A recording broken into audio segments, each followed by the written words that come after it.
घनश्याम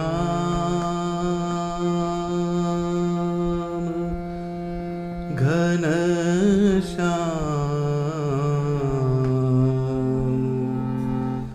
घनश्याम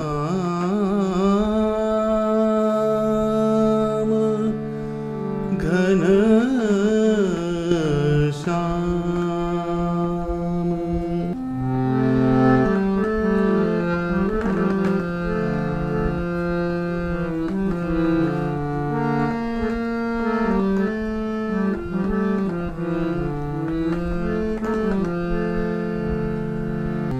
धर्म कुंवर घनश्याम जी, अक्षरपति अविनाश, पुरुषोत्तम पधारिया, श्री हरि धर्म निवास, श्री हरि धर्म निवास। धर्म कुंवर घनश्याम जी, कड़ी अति करुणा करी, दिन पर दीनानाथ, दिन पर दीनानाथ। मुक्त मोटा निज धाम नारे, आव्या सर्वे लई साथ, श्री हरि धर्म निवास, श्री हरि धर्म निवास। धर्म कुंवर घनश्याम जी, आवी अखाड़ो मांडियो रे, अवनी पर अलबेल, आवी अखाड़ो मांडियो रे, अवनी पर अलबेल। जुदो रचो सर्वे जगत थीरे, अति अलौकिक खेल, श्री हरि धर्म निवास, श्री हरि धर्म निवास। धर्म कुंवर घनश्याम जी, सुर नर असुर विमासिया रे, जोवा मळ्या सर्वे जन, सुर नर असुर विमासिया रे, जोवा मळ्या सर्वे जन। निज मूर्ति मा नर नारी ना, ताणी लेवा लाग्या मन, श्री हरि धर्म निवास, श्री हरि धर्म निवास। धर्म कुंवर घनश्याम जी, पड्यू भंगाण सर्वे भेख मारे, मत पंथे दीधो माग। पड्यू भंगाण सर्वे भेख मारे, मत पंथे दीधो माग। प्रेमानंद सर्वे जीवने रे, शरण थयानो आव्यो लाग, श्री हरि धर्म निवास, श्री हरि धर्म निवास। धर्म कुंवर घन श्यामजी अक्षरपति अविनाश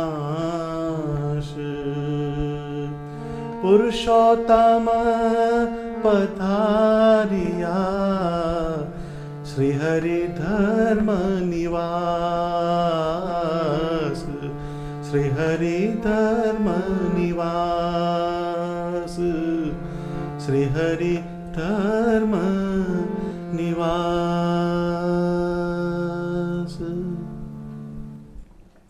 भगवान स्वामीनारायणના સર્વે આશ્રિતોને મારા જય સ્વામિનારાયણ। શ્રીજી મહારાજના નંદ સંતોએ જે જોયું, જે અનુભવ્યું, એ બધું જ શ્રીજી મહારાજની હયાતીમાં લખી દીધું। આજે આપણે શ્રીજી મહારાજનો મહિમા, ઐશ્વર્ય એને જો સમજવા હોય તો શ્રીજી મહારાજના વચન કાં તો એમના મળેલા નંદ સંતોના વચનનો આધાર લઈએ તો જ એ યથાર્થ સમજાય। પછી એ સમજણમાં કોઈ લોચો કે પોચો રહેવા પામે જ નહીં। આજે આપણે જે પ્રેમાનંદ સ્વામીનું રચેલું પદ સાંભળ્યું તેમાં સ્વામિનારાયણ ભગવાનના પ્રાગટ્યથી આ પૃથ્વી ઉપર શું થયું એની સમજણ એમાં સમાયેલી છે। અક્ષરધામથી પુરુષોત્તમ નારાયણ ધર્મ ભક્તિના ઘેર ઘનશ્યામજી રૂપે પ્રગટ થયા, જેમનામાં ધર્મ સદાય નિવાસ કરીને રહેતો એવા સ્વામિનારાયણ ભગવાન અનેક મુક્તો સહિત આ પૃથ્વી ઉપર પધાર્યા અને અનેક ગરીબ જીવો ઉપર એમણે અપાર કરુણા કરી। પ્રેમાનંદ સ્વામી અહીં અખાડો એવો શબ્દ વાપરે છે। આવી અખાડો માંડ્યો અવની પર અલબેલ, જુદો રચ્યો સર્વે જગતથી અતિ અલૌકિક ખેલ। તો શ્રીજી મહારાજે આ પૃથ્વી ઉપર આવીને જે પ્રવૃત્તિ કરી, જે ઉત્સવ સમયા કર્યા, જે લીલા ચરિત્રો કર્યા, એ કોઈ અન્ય જગ્યાએ જોવા ના મળે એવી વસ્તુ ભગવાને પ્રવર્તિત કરી। અખાડામાં જેમ મલ્લ કુસ્તી, જુદી જુદી કસરતો થતી હોય, શરીરને કસીને મજબૂત બનાવવાની જગ્યા એટલે અખાડો। ત્યારે શ્રીજી મહારાજે જે અખાડો માંડ્યો એમાં આત્માને પ્રબળ બનાવી તેને માયા સામે ઝઝૂમી શકે એવો શક્તિશાળી બનાવવાની ક્રિયા પ્રવર્તાવી। એ શ્રીજી મહારાજનો અખાડો હતો। શ્રીજી મહારાજના અખાડાને આત્માની સાથે સંબંધ છે। આ લૌકિક જગતનો જે અખાડો છે એને દેહ સાથે સંબંધ છે। શ્રીજી મહારાજે પોતાના યોગ બળથી અનેક જીવને સમાધિ કરાવીને એ જીવને પોતાના પરમેશ્વરપણાનો નિશ્ચય કરાવ્યો, તેમજ જ્ઞાન માર્ગથી જીવને સાચું જ્ઞાન આપીને આ લોક અને પરલોકમાં એ જીવ સુખી થાય એવા ઉપાય એમણે પૃથ્વી ઉપર બતાવ્યા। જગતમાં ક્યાંય જોવા ન મળે એવી રીત શ્રીજી મહારાજે આ પૃથ્વી ઉપર પ્રવર્તાવી હતી। શ્રીજી મહારાજની લીલા અને એમની ક્રિયાને જોઈને દૈવી, આસુરી જીવ અને મનુષ્ય આ બધા જ વિસ્મય પામી જતા એવો એમનો પ્રભાવ હતો। દેવ, દાનવ, માનવ આ બધા જ શ્રીજી મહારાજની મૂર્તિને જોઈને એમના તરફ આકર્ષાઈ જતા એવું અજોડ આકર્ષણ ભગવાન સ્વામિનારાયણની મૂર્તિમાં હતું। શ્રીજી મહારાજના સત્સંગ પ્રવર્તનની રીતથી અનેક મતપંથમાં માનનારા ભેખધારીઓ પણ પોતપોતાના મતનો ત્યાગ કરીને શ્રીજી મહારાજને શરણે આવ્યા હતા। આ તો એક કથન માત્ર વાત થઈ, પરંતુ કોના જીવનમાં કેવું પરિવર્તન આવ્યું એ જો વિગતવાર જોઈએ તો જ આ કીર્તનની વિગતનો આપણને સાક્ષાત્કાર થાય। શ્રીજી મહારાજના પ્રભાવથી અતિશય પ્રભાવિત થનાર જીવ હતા મગ્નીરામ દેવીવાળા. આ એક શક્તિ ઉપાસકનું આખ્યાન આપણે જો સમજી લઈએ તો સ્વામિનારાયણ ભગવાન શું છે, બીજી અન્ય ઉપાસનાઓ શું છે, અને એ ઉપાસનાના આરાધ્ય દેવદેવીઓની શું મર્યાદાઓ છે, એનો મૂર્તિમાન ખ્યાલ આપણને સૌને આવી જાય. તો આજે આપણે મગ્નીરામ દેવીવાળાનું આખ્યાન સાંભળીએ. ભારત ભૂમિના દ્રાવિડ પ્રાંતમાં એક યોગભ્રષ્ટ જીવનો બ્રાહ્મણ કુળમાં જન્મ થયો હતો. પૂર્વના પુણ્યના યોગે તે બ્રાહ્મણ કુળમાં સારા મા બાપ થકી જન્મ પામ્યો. એને નામ આપવામાં આવ્યું મગ્નીરામ. 8 વર્ષની ઉંમરે મગ્નીરામને જનોઈનો સંસ્કાર થયો. જનોઈના સંસ્કાર પછી બાળ મગ્નીરામે શાસ્ત્રોનું અધ્યયન શરૂ કર્યું. પૂર્વનો યોગભ્રષ્ટ આત્મા હોવાથી બાળપણથી જ એવી લગ્ની લાગી કે મને ભગવાનનો ભેટો કેમ થાય. રાત દિવસ આવા ને આવા વિચારોમાં એ બાળક ખોવાયેલો રહેતો. આવીને આવી ઝંખનામાં આ બાળકે ગૃહત્યાગ કર્યો. ફરતા ફરતા ફરતા તે બંગાળ ગયો. ત્યાં એણે એવી વાત સાંભળી કે શારદા દેવી ભગવાનનો ભેટો કરાવી શકે છે. ત્યાંના પીપા નામના રાજાને શારદા દેવીએ પ્રસન્ન થઈને ભગવાનનો ભેટો કરાવ્યો હતો. એવું આખ્યાન ત્યાં એણે સાંભળ્યું. તેથી તેણે મનોમન નિશ્ચય કર્યો કે હું પણ શારદા દેવીની આરાધના કરું. પણ જેણે શારદા દેવીને વશ કરી હોય એવા વ્યક્તિને તો શોધવો પડે ને. એટલે ગુરુની શોધ મગ્નીરામે શરૂ કરી. ગુરુની શોધ કરતાં કરતાં મગ્નીરામ એક ગામમાં આવી પહોંચ્યો. નસીબ સંજોગે એણે સાંભળ્યું કે એ ગામમાં એક બ્રાહ્મણ દ્રાવિડ દેશથી કુટુંબના ભરણ પોષણ માટે એ ગામમાં આવ્યો છે અને એણે શારદા દેવીનો સાક્ષાત્કાર કર્યો છે. મગ્નીરામ ગુરુ પાસે પહોંચી ગયા અને પોતે પણ દ્રાવિડ દેશથી આવ્યો છે એમ વાત કરી. અને પછી શારદા દેવીની સાધના અંગે બધી વાતચીત કરી બ્રાહ્મણને. બ્રાહ્મણે પણ આ બાળક પોતાના પ્રાંતનો જાણીને હરખાઈને શારદા દેવીનો મંત્ર આપ્યો. અને મગ્નીરામે બ્રાહ્મણે શીખવાડ્યા મુજબ સાધનાની રીત ચાલુ કરી દીધી. રોજ જે તીવ્ર સાધનાની અંદર મગ્નીરામ ખોવાઈ જતો. મગ્નીરામ શારદા દેવીની આરાધનામાં ધ્યાનસ્થ થઈ ગયો અને સમય જતાં તેણે શારદા દેવીને સાધ્ય કરી લીધી. એટલે મગ્નીરામે ગુરુ પાસે રજા માગી. સાધનાનો સમય પૂરો થયો. ગુરુએ વિચાર કર્યો કે આ બ્રાહ્મણ મારા પ્રાંતનો છે અને મારી જ્ઞાતિનો જ છે. મારી કન્યા પણ 16 વર્ષની થઈ ગઈ છે. તો આ બ્રાહ્મણ સાથે મારી કન્યાને પરણાવી દઉં તો એક પંથ દો કાજ થઈ જાય. આમ વિચારીને મગ્નીરામને કહ્યું, તમે મારી પુત્રીને માટે યોગ્ય પાત્ર છો, તો તમે મારી પુત્રીનો હાથ ગ્રહણ કરો, એને વરો અને મારી આશા પૂર્ણ કરો. આ સાંભળી મગ્નીરામે કહ્યું, મેં આ જીવન બ્રહ્મચર્ય પાડીને દેશ દેશમાં ફરીને ભગવાન ભેટવાનો સંકલ્પ કર્યો છે અને ગુરુની પુત્રી એ મારી બહેન તુલ્ય ગણાય.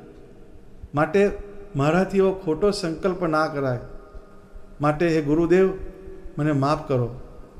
મને મારા ધ્યેય તરફ આગળ વધવાનો આશીર્વાદ આપો. આમ મગ્નીરામે જે ગુરુએ વિચાર્યું હતું એનાથી કંઈક જુદી જ વાતની માગણી કરી. ગુરુ અનુત્તર રહી ગયા અને ગુરુ પાસેથી રજા લઈને મગ્નીરામ ત્યાંથી ચાલી નીકળ્યા. ફરતા ફરતા ફરતા મગ્નીરામ પુરુષોત્તમપુરીમાં આવીને સ્થિર થયા. ત્યાં અનેક સિદ્ધોની જમાતો રહેતી હતી. એના સંપર્કમાં મગ્નીરામ આવ્યા. કોઈ પણ યોગ કળા જાણવી એ સાધન છે, સાધ્ય નથી. પૂર્વ ભવનું કર્મ નડ્યું, તેથી મગ્નિરામ સિદ્ધોની ઘમંડાઈને ચાળે ચડી ગયો અને ભગવાન ભેટવાની વાત ભૂલાઈ ગઈ.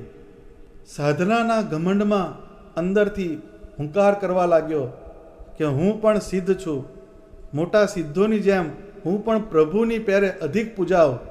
આવી વ્યક્તિ પૂજાની લાલસાએ એને ઘેરી લીધો. આ વ્યક્તિ પૂજાની લાલસા બહુ જ ખતરનાક છે. માણસ પાસે અમુક સિદ્ધિ આવે એટલે એ બાજુ વળી જાય છે, પણ એનાથી એનું ધ્યેય ચલિત થઈ જાય છે. પોતે શીખેલી વિદ્યા દ્વારા બધી પ્રજાને વશ કરીને મંત્રના બળથી બધે ફક્કડ થઈને મગ્નિરામ ફરવા લાગ્યો અને એની જમાતને વધારીને 1000 જેટલા વૈરાગીઓની એને જમાત બનાવી દીધી. હવે ઘેરથી નીકળ્યો છે ભગવાન ભેટવા, અહીંયા એનો માયાનો વિસ્તાર થઈ ગયો. 1000 બાવાઓની જમાત બનાવી. પોતે પાલખીમાં બેસે અને એની આજુબાજુ શિષ્યોના ઝુંડ સાથે દેશ વિદેશમાં એ ફરવા લાગ્યો. એની સ્વારી આગળ ઊંટ ઉપર નોબત વાગે, રડસિંગા વાગે, એને સાંભળીને લોકોમાં ત્રાસ ફેલાઈ જતો. મગ્નિરામ હાથમાં લોખંડનું ત્રિશૂળ ઝાલતો ભયંકર વેશે બધે ફરવા લાગ્યો અને રાજાઓ તથા મઠધારીઓને પોતાની તામસી વિદ્યાથી પરાભવ કરતો તેમને દંડવા લાગ્યો. તે ઘમંડાઈમાં કહેતો કે હું ધારું તો આકાશમાંથી પથરા વરસાવું અને આખું શહેર બાળીને ભસ્મ કરી દઉં. આવું સાંભળીને ઢીલા પોચા માણસો એ જે માગે તે તેને આપી દેતા. આમ કરતાં તે કાશી થઈને ફરતો દ્વારિકા તરફ વળ્યો. ઘણા દેશોમાં દંડ ઉઘરાવતો મગ્નિરામ પોરબંદરમાં આવી પહોંચ્યો. પોરબંદરમાં એક મઠધારી ગોસાઈ હતો. તેના મઠનો વૈભવ ભારે હતો, તેથી તેને ચીપિયાનો માર માર્યો અને મંત્ર જંત્રનો ત્રાસ બતાવ્યો. એના બંને હાથ બાંધી દીધા અને એની પાસેથી દંડની રકમ માગવા માંડ્યો. એટલે ગોસાઈએ મગ્નિરામને કહ્યું.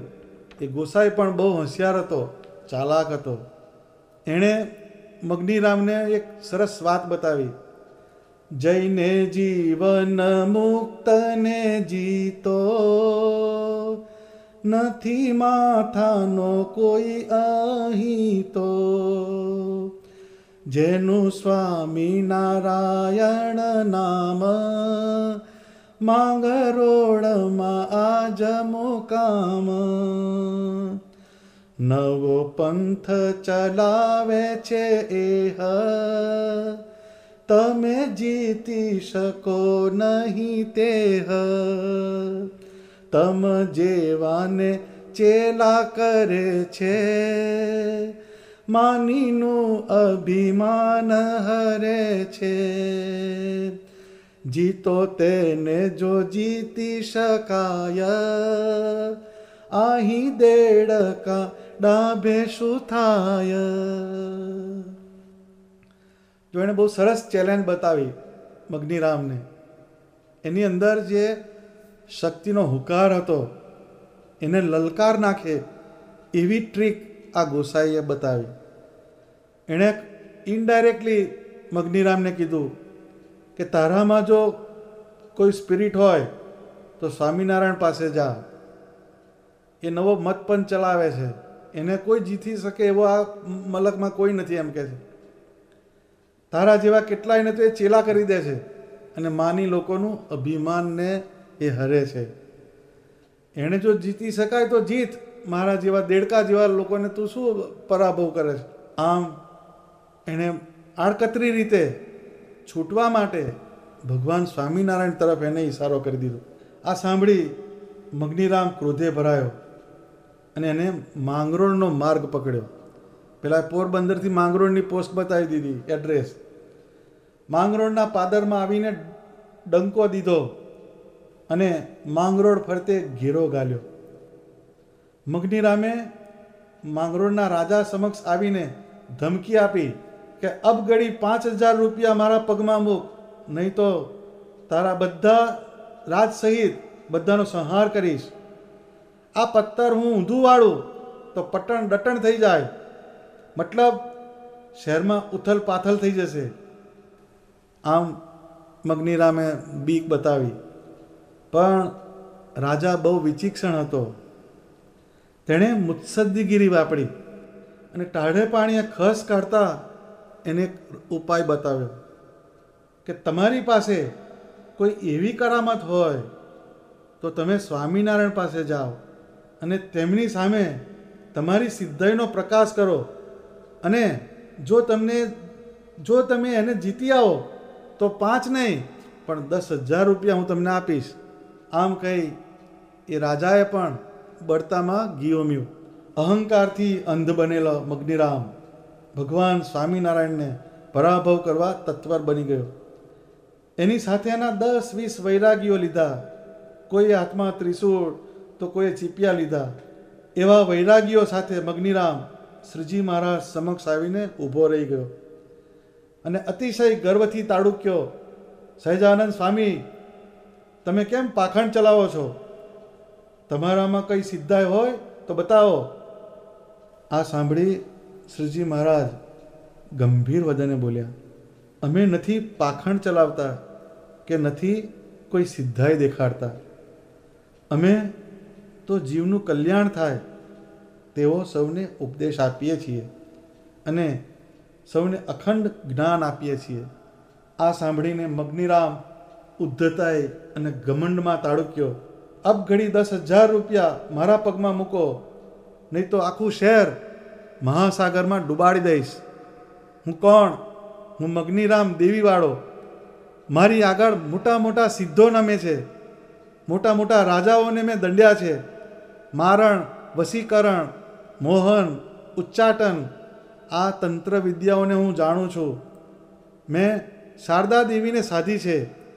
પાણી ઉપર વસ્ત્ર પાથરીને એના ઉપર આસન કરું, અગ્નિની જ્વાળાઓમાં પ્રવેશ કરું. આવી બધી મગનીરામે પોતાની સિદ્ધાઈઓની બળાશ મારી. પરંતુ શ્રીજી મહારાજ સ્થિર રહ્યા અને સ્થિર ચિત્તે બોલ્યા, અમારી પાસે રૂપિયા કેવા? કહો તો અન્નાદિકથી તમારી સંભાવના કરીએ. તમારાથી અમને કંઈ થઈ શકે એમ નથી. તમારા નિર્બળ મંત્રો અમને કંઈ કરી શકવાના નથી. તમારાથી જે થાય તે કરી શકો છો. જાઓ, તમારી દેવીને કહેજો, એ રૂપિયા આપશે. શ્રીજી મહારાજનું આવું મક્કમ વચન સાંભળીને ક્રોધથી ભભૂકી ઉઠેલ મગનીરામ હોઠ કરડતો કરડતો એના ઉતારે પહોંચ્યો. ઉતારે આવીને સ્નાન કર્યું અને મગનીરામે શુદ્ધ વસ્ત્રો પહેર્યા અને એકાંતમાં સાવધાન ચિત્તે મગનીરામ બેસી ગયો.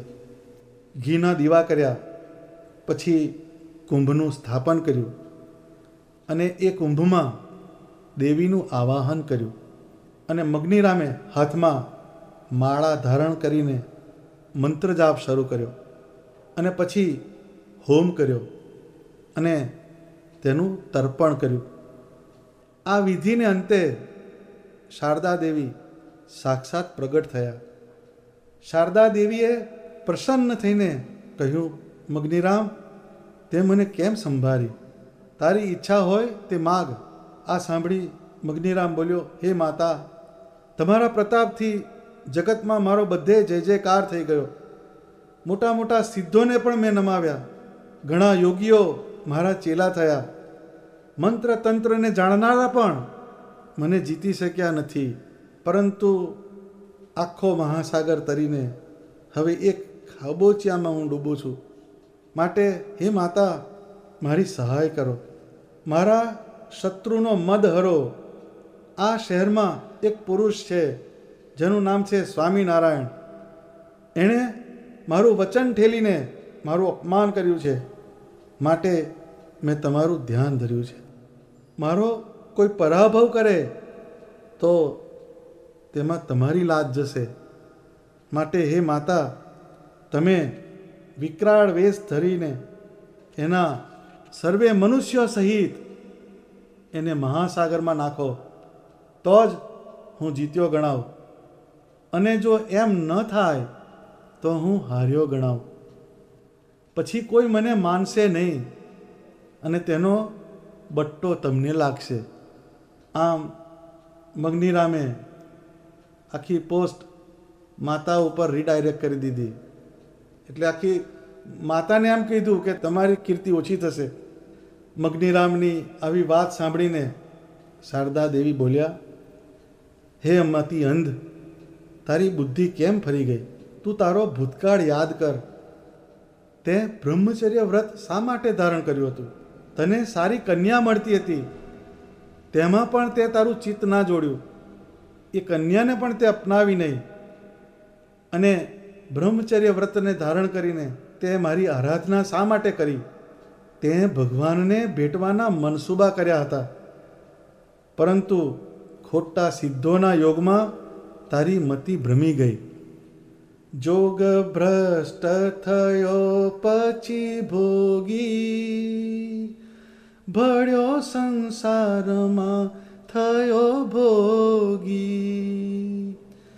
પેટ અર્થે કર્યા કઈ પાપ, ફરી બુદ્ધિ તે પાપ પ્રતાપ. તું જોગ ભ્રષ્ટ થયો એમ કે છે.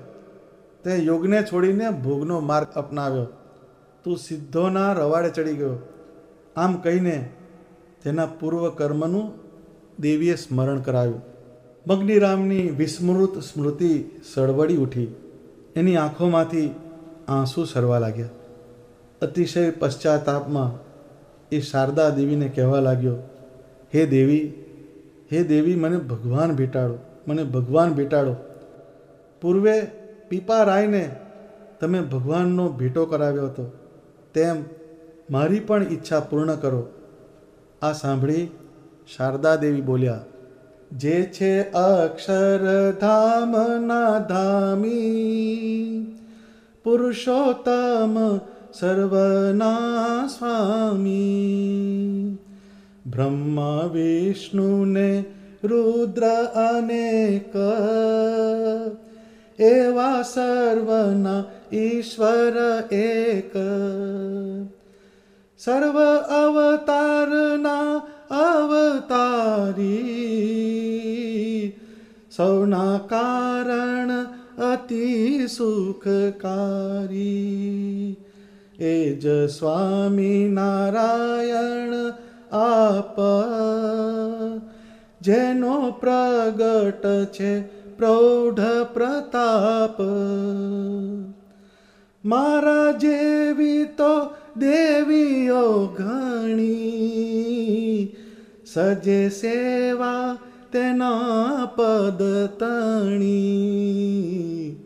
દિનતા ધરી થા તેનો દાસ,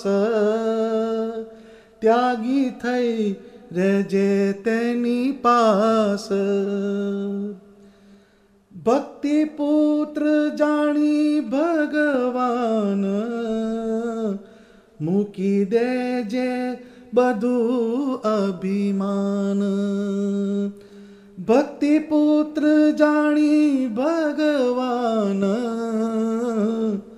મૂકી દેજે બધું અભિમાન.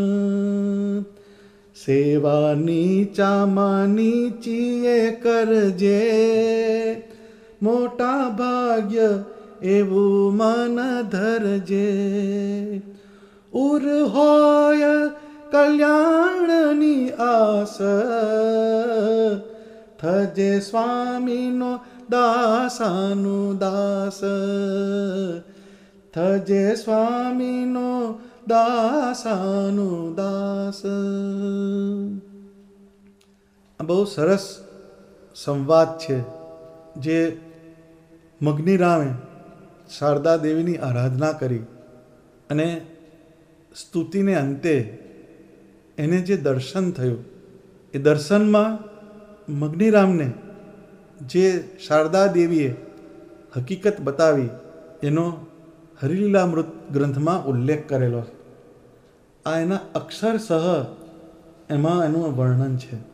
એ દેવી કહે છે કે જે અક્ષરધામના ધામી છે, જે પુરુષોત્તમ નારાયણ છે, સર્વના સ્વામી છે, બ્રહ્મા વિષ્ણુ મહેશ એના પણ આરાધ્ય છે, એ સૌના કારણ છે, એ જ સ્વામિનારાયણ પોતે અત્યારે પ્રગટ થયા છે. પાછું એમણે કહ્યું, મારા જેવી તો દેવીઓ ઘણી, સજે સેવા તેના પદ તણી. એમ કે છે મારા જેવી કેટલીક દેવીઓ એ પણ ભગવાન સ્વામિનારાયણના ચરણની સેવાને કરે છે, અનંત મુક્તો એની સેવા કરે છે. એટલે એવા ભગવાનને તું પામીશ તો તારું કલ્યાણ થશે. એટલે તું અંતરની અંદરથી અભિમાનનો ત્યાગ કર અને દીનતા ધારણ કર. મીન્સ અંદરથી ગરીબાઈ લાવ, નમ્રતા લાવ અને દાસ થઈને રહેજે અને ત્યાગી થઈને રહેજે તેની પાસ. આ બધો ઠઠારો તારો છોડી દે. અંતે આમાં કંઈ કામ નથી આવવાનું. એક ભગવાન સ્વામિનારાયણનો આશરો તને કામ લાગશે. ભક્તિ પુત્ર જાણી ભગવાન, મૂકી દેજે બધું અભિમાન. ભગવાન સ્વામિનારાયણ ભક્તિ ધર્મના પુત્ર છે, એને તું પામીશ તો તારો મોક્ષ થશે. સેવા નીચામાં નીચીએ કરજે, મોટા ભાગ્ય એવું માન ધરજે. ઉર હોય કલ્યાણની આશ. જો તારે કલ્યાણ જોઈતું હોય તો થજે સ્વામીનો દાસાનું દાસ. તો ભગવાન સ્વામિનારાયણના જે દાસ હોય એનો પણ તું દાસ થઈને રહેજે. આવી એક બહુ સરસ માર્મિક શિખામણ શારદા દેવીએ મગ્નિરામને આપી. આ એક બહુ સમજવા જેવી વાત છે. ઘણા આ વસ્તુને સમજી શકે નહીં, પણ આ એક વાસ્તવિકતા છે, એનો સ્વીકાર કરે જ છૂટકો છે. અહીંયા રજોગુણ તમોગુણ મિશ્રિત ઉપાસનાવાળા શક્તિ ઉપાસક મગ્નિરામના જીવનનો યુ ટર્ન વાગ્યો. કોઈ પણ વાત હેતથી જ મનાય છે. મગ્નિરામને શારદા દેવીમાં હેત હતું. તેથી શારદા દેવીના જે વચન, જે શારદા દેવીએ દર્શન આપીને કહ્યા, તેનામાં એને પ્રતીતિ થઈ અને એ એના બધા વચન એને માથે ચડાવ્યા. એને મનમાં લગ્ની લાગી કે ક્યારે વહેલી સવાર પડે અને હું સહજાનંદ સ્વામી પાસે જાઉં અને એમના દર્શન કરીને કૃતાર્થ થઉં. હવે એને તો ભગવાનની સામે પડકાર કરવા ગયેલો છે, પરંતુ શારદા દેવીએ એને આ દર્શન આપીને આ વાત સમજાવી, એટલે એને આખી એની વાતને બદલી નાખી. આખી રાત એને ઊંઘ ના આવી, એને ચેન પડતું નથી. વહેલી સવારે મગ્નિરામ જાગી ગયા અને નિત્યવિધિ પતાવીને શ્રી હરિના ઉતારે પહોંચી ગયા. મગ્નિરામ આશ્ચર્યવશ ત્યાં ઊભા રહી ગયા. જે આગળ સ્વામીએ વાત કીધી ને, આવી અખાડો માંડ્યો અવની પર અલબેલ, જુદો રચ્યો સર્વે જગતથી અતિ અલૌકિક ખેલ. એની આખી વાત અહીંયા એને જોઈ. એણે ત્યાં જોયું તો કોઈ સંત ધ્યાન કરે છે, કોઈ કીર્તન કરે છે, કોઈ ભક્તિ કરે છે, કોઈ પૂજન કરે છે, કોઈ મંત્ર જાપ કરે છે. સર્વે સંતોને જુદી જુદી ક્રિયામાં પ્રવૃત્ત જોયા. મગ્નિરામના અંતઃકરણમાં સત્વગુણ સત્વગુણ સત્વગુણ છવાઈ ગયો. મગ્નિરામે જોયું તો એક ચોકડીમાં એઠા વાસણ પડી રહેલા હતા. એ જોઈને મગ્નિરામે બધા વાસણ સાફ કરીને એને માજી નાખ્યા અને ચોખ્ખા કરીને મૂકી દીધા.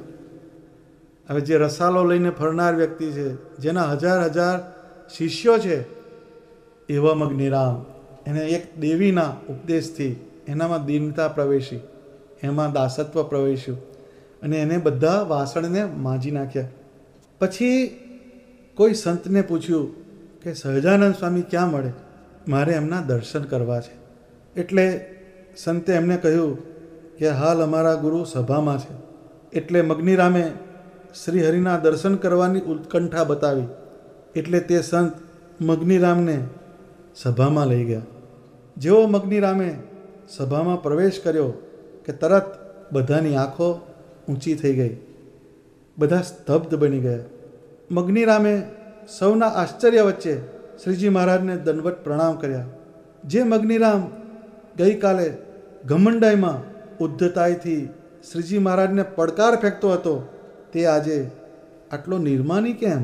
કોઈને એનો જવાબ મળ્યો નહીં. પરંતુ સૌના આશ્ચર્ય વચ્ચે મગ્નિરામ બોલ્યા, હે કૃપાનાથ, મારા પર કૃપા કરો. તમને મેળવવા મેં તપશ્ચર્યા કરી હતી, મને તમારા શરણમાં લો. આમ કહી પ્રાર્થના કરી. શારદા તણુ સાધન સાધ્યું, તેથી પ્રૌઢે પરાક્રમ વ્યાપ્યું. જાણ્યું જીતશે મુજને જેહ, જગદીશ તો જાણીશ તેહ.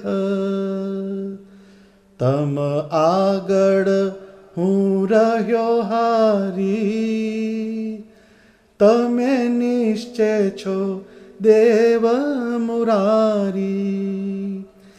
દેવી શારદાએ મને કહ્યું,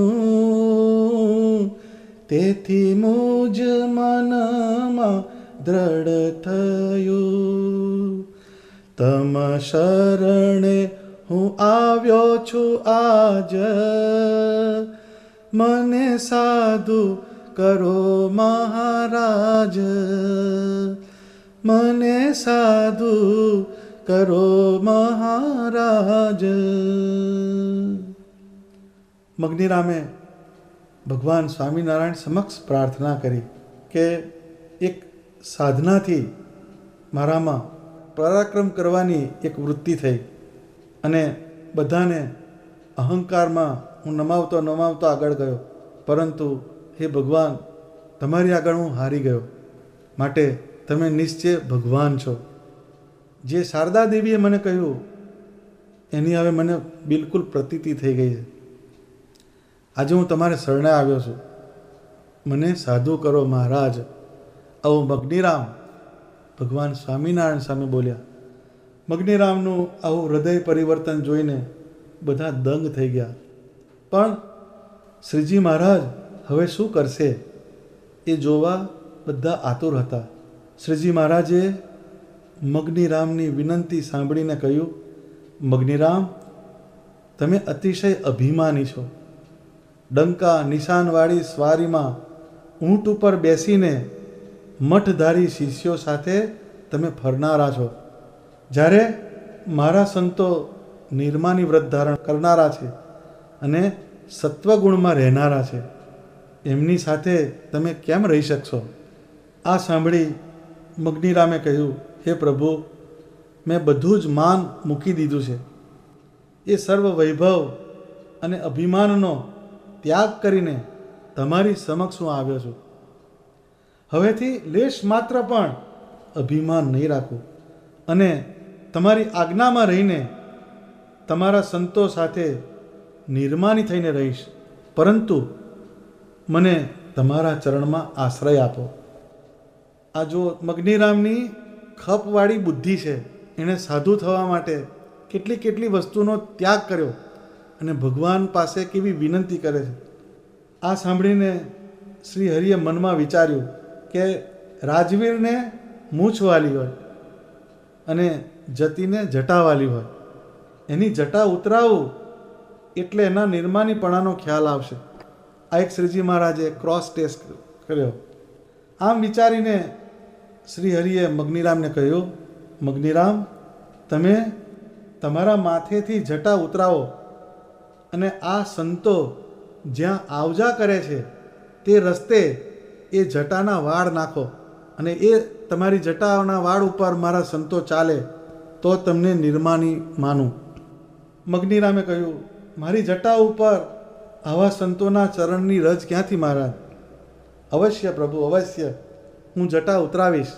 આમ કહીને પોતાની જટા ઉતરાવીને તેને શ્રી હરિના કહેવા પ્રમાણે રસ્તામાં નખાવી અને મુંડન કરાવી સ્નાનાદિક ક્રિયા પતાવીને મગ્નિરામ હરિસભામાં આવી પહોંચ્યા અને શ્રી હરિ સમક્ષ આવીને વિનમ્ર ભાવે વિનંતી કરી કહ્યું, હે પ્રભુ, મને સાધુ કરો, મને તમારા ચરણમાં આશ્રય આપો.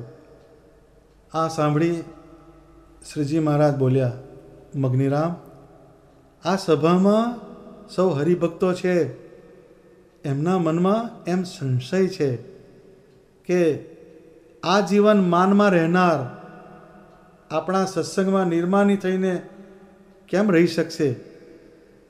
કંઈ ધૂતવાની આશાથી તો આમ નથી કર્યું ને? તો આ સર્વ સત્સંગ સમાજના મનનો સંશય દૂર થાય તે માટે એક છેલ્લી ક્રિયામાંથી તમે પસાર થાવ તો માનીએ કે તમે માન મૂક્યું છે. આ સાંભળી મગ્નિરામે કહ્યું, આજ્ઞા કરો પ્રભુ.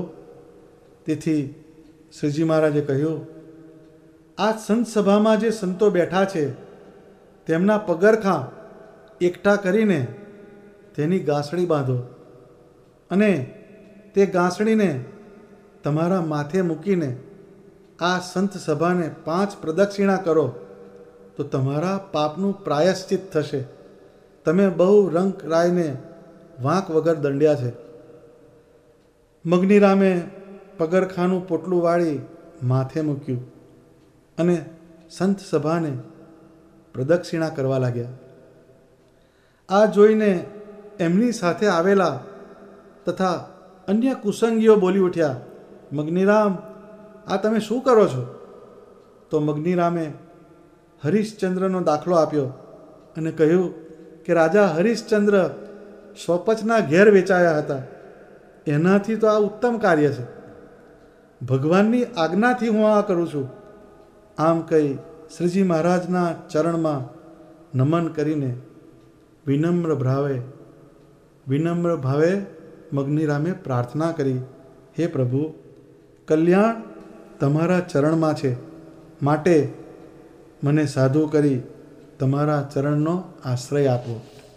ભગવાન સ્વામિનારાયણે પછી કરુણાભરી દ્રષ્ટિ કરીને મગ્નિરામ સામું જોયું અને એમને સાધુની દીક્ષા આપી. શ્રી હરિ બોલ્યા, મગ્નિરામ, આવી કપરી કસોટીમાંથી ઓછા વૈરાગીઓ પસાર થઈ શકે. તમે અદ્વિતીય કામ કર્યું છે. આજથી તમારું નામ અદ્વૈતાનંદ. સંપ્રદાયમાં મગ્નિરામ દેવીવાળા તરીકે જે ઓળખાતા તે જ આ અદ્વૈતાનંદજી બન્યા. માટે પ્રેમાનંદ સ્વામી કહે છે કે પડ્યું ભંગાણ સર્વે ભેખમાં, મતપંથે દીધો માગ, પ્રેમાનંદ સર્વે જીવને શરણે થયાનો આવ્યો લાગ. જ્યાં સુધી આપણા જ્ઞાનની સ્થિતિ થતી નથી ત્યાં સુધી પરબ્રહ્મ પુરુષોત્તમ નારાયણ એવા સ્વામિનારાયણ ભગવાનના આકારમાં યથાર્થ પ્રતીતિ થતી નથી. મગ્નિરામના આખ્યાનમાંથી, શારદા દેવીના સંવાદથી ઉપાસના કોની કરવી એ વાતની દ્રઢતા થાય છે. દરેક વ્યક્તિમાં એક મગ્નિરામ બેઠેલો હોય છે. બધાને પોતપોતાના લેવલે જે પ્રાપ્તિ થયેલી હોય છે તેનું એક અભિમાન હોય છે. આ અભિમાનને કારણે પોતે જે માને છે તે જ સાચું છે એવી ગ્રંથિની દ્રઢતા થઈ જાય છે. પણ સત્ય કંઈક જુદું જ હોય છે. એ સત્ય ક્યારે ઓળખાય? તો જેમ મગ્નિરામે પોતાનો અહંકાર, અભિમાન એક બાજુ મૂક્યા અને દાસત્વ ભાવ સ્વીકાર્યો અને ભગવાનનું શરણ સ્વીકાર્યું, ત્યારે એ વસ્તુ ઓળખાય છે. પુરુષોત્તમ નારાયણથી માંડીને જીવ સૃષ્ટિ સુધીની જે કોટીઓ છે એમાં ભગવાનની વ્યાપક શક્તિ હોય છે, પરંતુ એ દરેકના સુખની પ્રાપ્તિમાં ફેર હોય છે. માટે સર્વ સુખ માત્રના કારણ એકમાત્ર પુરુષોત્તમ નારાયણ છે એમ માનીને સ્વામિનારાયણ ભગવાનની મૂર્તિનો દ્રઢ આશરો કરીએ તો આપણો જીવ લોઅર પ્લેનના સુખમાંથી છૂટીને હાયર પ્લેન તરફના વિચાર કરશે. મતલબ અસાર એવા સંસારમાંથી વૃત્તિ છૂટીને સારરૂપ એવા ભગવાન સ્વામિનારાયણમાં સ્થિર થાય છે અને આપણી વૃત્તિ દેહમાંથી નીકળીને આત્મતત્વ તરફ ગતિ કરવા માંડશે અને પછી એમાં બ્રહ્મત્વનો ભાવ દ્રઢ કરીને સદા તેમાં ભગવાન સ્વામિનારાયણના આકારનો સંબંધ રહે. આવી આપણી ભાવદશા થાય તો આપણો મનુષ્ય જન્મ સાર્થક બને. આ અવતારમાં સ્વામિનારાયણ ભગવાને અપાર સામર્થ્ય પ્રગટ કર્યું અને સૌને સુગમ થયા. માટે આપણા ઇન્દ્રિયો, અંતઃકરણ અને જીવને ભગવાન સ્વામિનારાયણની મૂર્તિમાં જોડી દેવા, તો જ આપણને અહોનિશ આનંદ રહેશે. એટલા માટે પ્રેમાનંદ સ્વામીએ છેલ્લી લાઈનમાં એક કન્ક્લુઝન મૂક્યું: પ્રેમાનંદ સર્વ જીવને શરણે થયાનો આવ્યો લાગ. એક લાગ આપણને મળ્યો છે. કયો? કે સ્વામિનારાયણ ભગવાન આ પૃથ્વી ઉપર પ્રગટ થયા. એમણે સત્સંગમાં જે અલૌકિક રીત પ્રગટ કરી, અલૌકિક શાસ્ત્રો પ્રગટ કર્યા, એમના સંતોએ અલૌકિક જ્ઞાન આ પૃથ્વી ઉપર મૂક્યું છે. એનો આપણે જો સંબંધ રાખીએ, એનું અનુસંધાન રાખીએ, તો આપણા જીવનની અંદર કાયમ શાંતિ રહે અને આપણું જીવન મંગળમય બને. ને આપણું જીવન મંગળ બને અને જીવનને અંતે જ્યારે મૃત્યુ સમય આવે ત્યારે પણ આપણને એક અંદરથી ખુમારી રહે કે મને મારા ઈષ્ટદેવ અંત સમય લેવા આવશે. આવી એક દ્રઢ પ્રતીતિ થાય. માટે આપણે સૌએ આ જે પદ જે છે એનો મહિમા સમજીને ભગવાન સ્વામિનારાયણ જે આ પૃથ્વી પર પ્રગટ થયા, એમને જે દાખલો કર્યો, એને જો સફળ કરવો હોય તો આપણે આપણા મનની વૃત્તિઓને ભગવાનમાં જોડવી, ઇન્દ્રિયોને ભગવાનમાં જોડવી અને જીવમાં ભગવાન સ્વામિનારાયણનો આકાર અને ભગવાન સ્વામિનારાયણનું જ્ઞાન સ્થિર થાય એવા ઉપાય કરવા. સહજાનંદ સ્વામી મહારાજની જય.